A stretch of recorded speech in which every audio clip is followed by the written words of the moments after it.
In the grandeur of the Ottoman Empire, where sultans ruled with absolute power, there were women who shaped the course of history from behind the veils of the imperial harem. Among them was a woman whose life was filled with ambition, struggle, and ultimate triumph.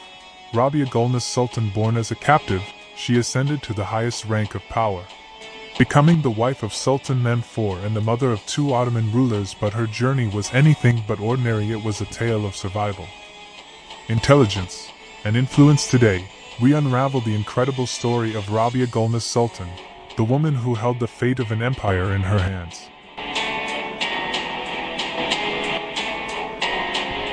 Before she was known as Rabia Gülnuş Sultan, she was Evmenia Voria, a young Greek girl born in 1642 on the island of Crete. At the time, Crete was under the control of the Venetian Republic, a wealthy and powerful maritime state. But the Ottomans, seeking to expand their influence, waged a long and brutal war to conquer the island. In 1645, Ottoman forces invaded Crete, laying siege to its cities and villages. Thousands were taken captive, men, women, and children, all forced into slavery or sent to Istanbul. Among these captives was the young Evmenia, whose fate would forever change the course of Ottoman history. Upon arriving at the imperial capital, she was selected for the Topkapi Palace harem, where she was given a new identity.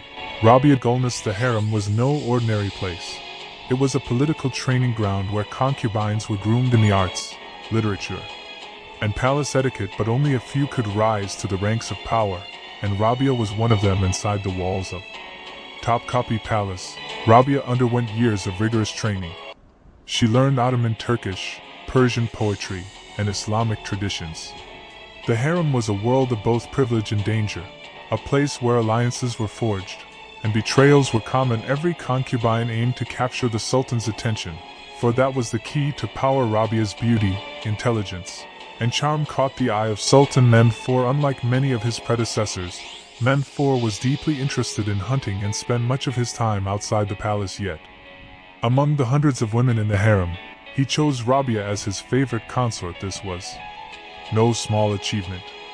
As the Haseki Sultan, she gained influence and prestige, marking the beginning of her rise in the Ottoman hierarchy. As the Sultan's favorite, Rabia's role was no longer confined to the harem. She was now an advisor, a confidant, and a mother. She gave birth to two sons, Mustafa II and Ahmed III, both of whom would one day rule the empire. This elevated her status even further, securing her position within the dynasty. But life at the top was never without challenges. The Ottoman Empire was facing internal unrest, military defeats, and political instability. Mehmed IV was eventually deposed in 1687 due to military failures, and the court was thrown into chaos. Yet, despite the fall of her husband, Rabia remained resilient. She knew that her true power would come when her sons ascended the throne. In 1695, her son Mustafa II became the Sultan, and with his rise to power, Rabia Gülnuş was crowned as the Valide Sultan, the most powerful woman in the empire. As the mother of the Sultan, she had significant influence over imperial policies. She worked closely with the Grand Vizier, ensuring that decisions favored the stability of the empire. But it was not just politics where Rabia made her mark. She was a patron of the arts, literature, and architecture. Her legacy includes the construction of mosques, charitable foundations, and public works that still stand today. The Yeni Valide Mosque in Istanbul, one of the most beautiful examples of Ottoman architecture, was built under her patronage as Valide Sultan.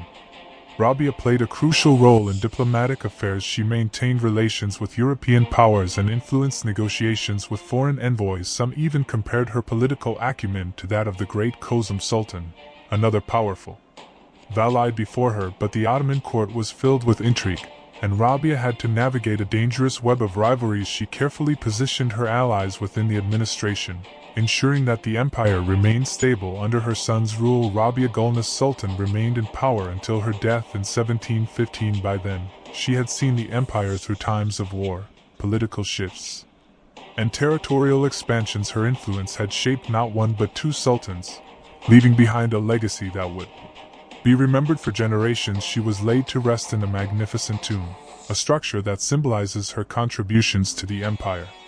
Even today, historians regard Rabia Gülnuş as one of the last great Valide sultans of the Ottoman dynasty.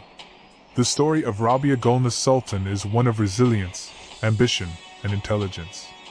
She rose from a captive to become a queen, influencing 2 generations of rulers. Her role in the Ottoman court, her patronage of architecture, and her political strategies all cemented her place in history. But like many women of power, her name remains overshadowed by the sultans she served. Today, we remember her not just as the wife of Mehmed IV or the mother of Mustafa II and Ahmed III, but as a woman who shaped the Ottoman Empire from behind the scenes. What do you think of Rabia Gülnuş Sultan's story?